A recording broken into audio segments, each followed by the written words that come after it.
नमस्कार दोस्तों। पिक्चर चालू करो बे। नरेंद्र मोदी अक्सर कहते हैं कि उन्होंने भिक्षा मांगकर गुजारा किया। कभी कहते हैं कि 35 साल के लिए, कभी कहते हैं 40 साल के लिए। क्या बात कर रहे हैं? पहले ये देखो, करीब 40 साल मैंने भिक्षा मांग करके खाया है।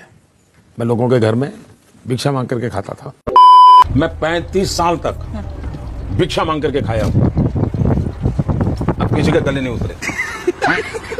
चलो इतनी तो बोलने में गलती हो सकती है, 35 साल हो 40 साल हो, लोग अक्सर भूल जाते हैं। लेकिन सवाल ये कि वो एमएलए पहली बार बने 2002 में, तब उनकी उम्र होगी 52 इयर्स। लेकिन उससे पहले 90s में ही पता नहीं कैसे उन्होंने फॉरेन टूर्स कर लिए। ये फोटोज देखो उनकी, आईफिल टावर के सामने पेरिस में, व्हाइट हाउस के सामने अमेरिका में, हॉलीवुड के सामने, लंदन गए, वो मलेशिया गए। बाप रे, ये तो धोती खोल रहा है। क्या 40 साल भिक्षा मांगकर इतने पैसे कमाए जा सकते हैं कि फॉरेन के टूर्स कर ले 90s में? बात तो सही है। और साथ ही साथ इसी बीच में नरेंद्र मोदी ने बीए और एमए की 2 डिग्रीज भी कर ली अलेजिडली। ये कैसे हो गया? आप ही बताओ दोस्तों। साल 1990 में डायकाम मॉडल 1 रिलीज हुआ था, जो कि यूएस में लॉन्च होने वाला दुनिया का पहला कमर्शियली अवेलेबल डिजिटल कैमरा था। लेकिन प्रधानमंत्री मोदी अपने इंटरव्यू में बताते हैं कि उन्होंने पहली बार डिजिटल कैमरा 1987 या 1988 में यूज किया था। जुम करो।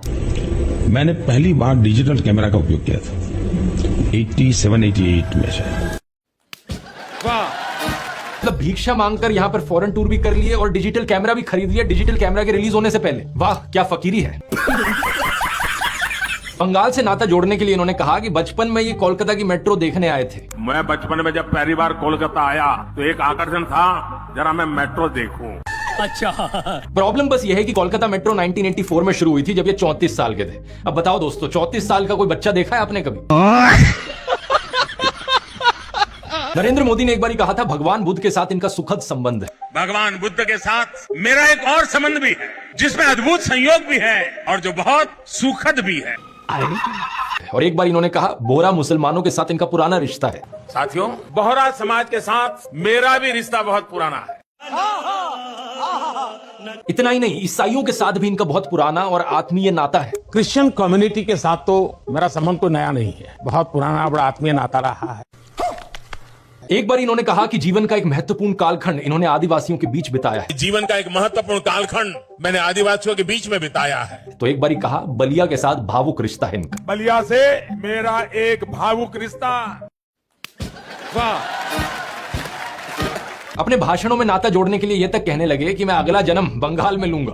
अगले जन्म में बंगाल की किसी माँ के गोद से पैदा होने वाला हूँ। वाह मोदी जी, वाह।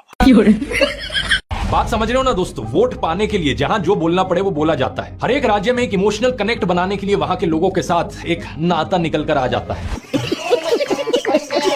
जैसे कि नरेंद्र मोदी के बचपन की ये फोटो देखिए। वे 1950 यानी 1950 में पैदा हुए थे। क्या उस समय किसी गरीब परिवार में पैदा हुए बच्चे के पास ऐसे कपड़े होंगे? जरा खुद ही सोचकर देखिए। सूट तक पहन रखे हैं इन्होंने अपनी बचपन की फोटोज में।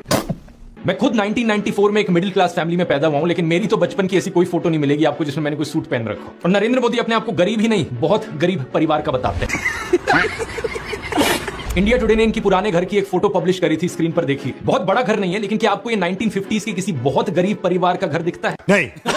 परिवार में नरेंद्र मोदी के 5 भाई और 1 बहन है। 2 साल पहले नरेंद्र मोदी के छोटे भाई प्रहलाद मोदी ने कहा था कि उन 5 भाइयों में से जिसका नंबर लगता था वो मदद करने चले जाता था। अच्छा। उनके पिता ने पूरी जिंदगी चाय बेची, उन 5 भाइयों और 1 बहन को बड़ा किया। इसलिए नरेंद्र मोदी को चाय बेचने वाले का बेटा कहना चाहिए। ये पत्रकारों की गलती है। क्या बात कर रहे हैं?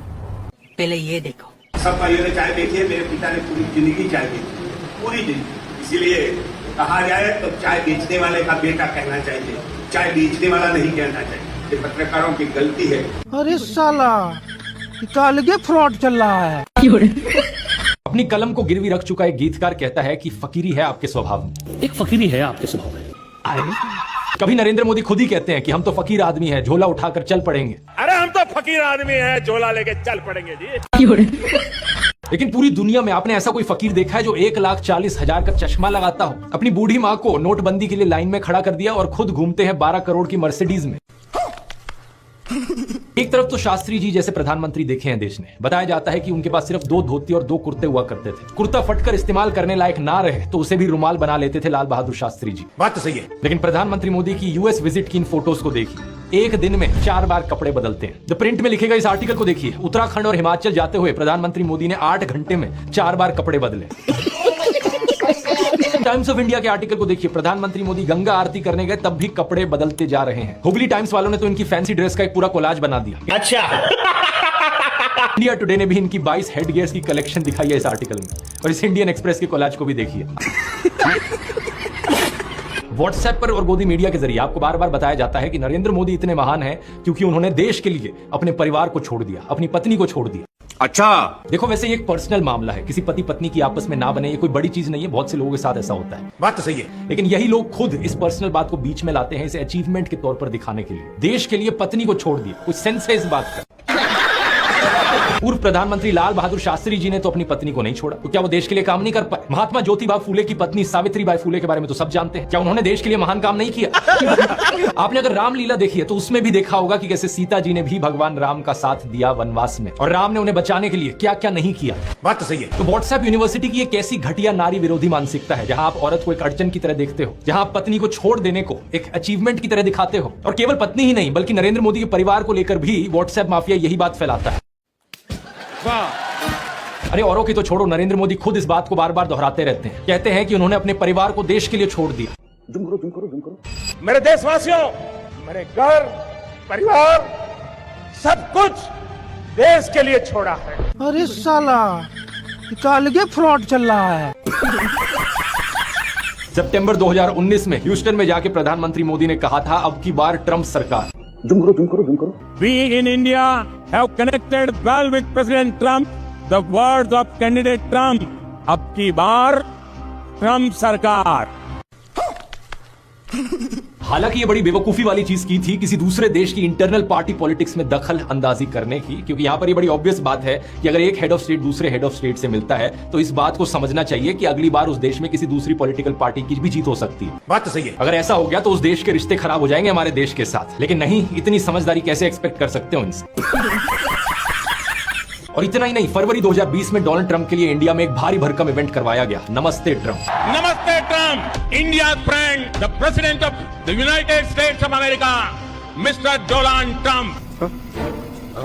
क्या फायदा हुआ इस सब नाटक का? जब जरूरत पड़ी तो डोनाल्ड ट्रंप ने इंडिया को अब सपोर्ट भी नहीं किया, उल्टा पाकिस्तान के आर्मी चीफ को अब स्पेशली व्हाइट हाउस में इनवाइट किया जा रहा है ट्रंप के द्वारा। शर्म करो शर्म। प्रधानमंत्री मनमोहन सिंह ने तो ऐसा कुछ भी नहीं किया था बराक ओबामा के लिए, लेकिन फिर भी ओबामा ने एक के बाद एक इंडिया के फेवर में स्टेटमेंट्स दी थी। ये सिर्फ एक उदाहरण है दोस्तों आज के दिन इंडिया के फॉरेन पॉलिसी फेलियर का। इसका कारण नरेंद्र मोदी है।